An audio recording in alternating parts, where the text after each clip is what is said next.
does MSU want to be a school that gets into the NIL game and pushes all those chips to the center of the table, as you said, you put it just a second ago? For you on the outside, like, we're former players, I know what we look at this as. Why would a fan base, or you look at Michigan State as a business community, the donor as at large? We got a lot of money at Michigan State. Mm-hmm. We've got 3 NBA owners, one a minority NFL owner, possibly. We have tons of billionaires. We have guys, even all the way down to like small business owners. Like this NIL game, as it lives and breathes all over the country, isn't always run by the uber rich. It's collective. The fan bases that collectively care enough to put their money where their mouth is, and because everybody shows up to these games on Saturday, they all cheer for their team, their home team. They want them to win. Everybody knows that. Why would you not want to get in the game, knowing that it's legal? Now, for years it wasn't legal, and it was going on in the South, as we know it. Why would you not, now that it is legal, get into the game when it's about talent? And you see, I've heard it from myself, from other donors.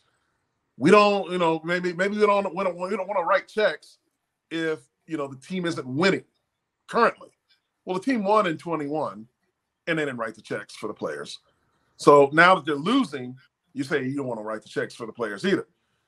But it's clear the reason that we won in 21 was because it was talent acquisition. It was a little bit before the NIL was, what it is today.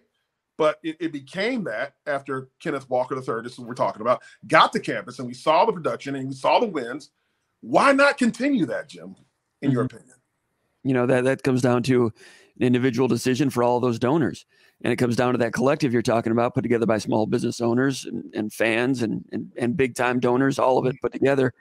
How good is Michigan State in that area? How well organized is Michigan State? We heard from the outset that Tennessee was becoming very well organized in the collective game, and now you're starting to see them throw some money around out there in the open market.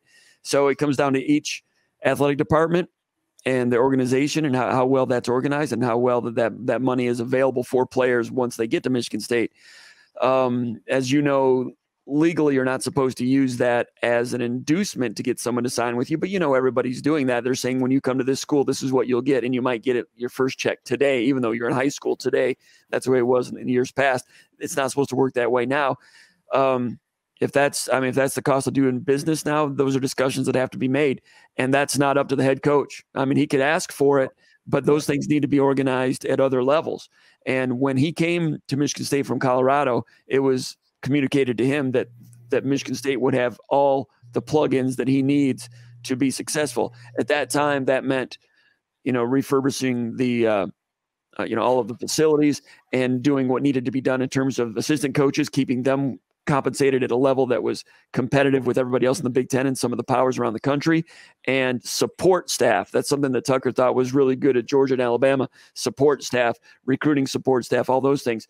And those things, among other things, were communicated to him that those would be in place at Michigan State. Michigan State needs to make sure that those things continue to be done for Mel Tucker. That was his understanding when he came from Colorado. So Michigan State might have work to do there. I'm not saying Michigan State's sitting there with empty pockets getting cherry-picked by LSU or Tennessee and they're going to lose Keon Coleman. That could happen. But again, that gets back to the question, how many chips do you want to put in the table to keep him? And then what else do you have for the rest of your roster? And once that's established, where do you go from there? All of this, it's new frontier. And this is the first time that Michigan State has had a standout player really have a breakthrough season as a sophomore who was a 3-star recruit, mind you, coming out of Louisiana. Michigan State did a really good job of identifying him as an underrated 3-star, getting him in a recruiting battle, and then developing him. He's a great athlete, but some development needed to take place there. So you had evaluation and you had development. Those are keys for Michigan State. Anytime Michigan State has been good, they've gone to places like New York and they've turned over some rocks and came out with a guy like Jehuu Caulcrick. That's evaluation. And then player development. It's not just going out and getting a Charles Rogers. That's part of it too. Winning those 5-star recruiting battles is important, and Alabama and Georgia do that all the time. But when Michigan State has had those top 10 teams, they've had some 3-star recruits that they've evaluated, like a Keon Coleman, and then player development, evaluation and development. But now It's evaluation, development, and retention, retaining some of those players. It's easier to retain a guy theoretically if they're from Michigan or Ohio. But as you know, there's a disproportionate number of talented and great players 800 or more miles away from Michigan State in the Sun Belt region. So that becomes a task for Michigan State when they are fortunate enough to do a good job in evaluation and player development. Now it's retention, and we're seeing that Exhibit A with Keon Coleman. It's kind of a landmark deal here for Michigan State right now.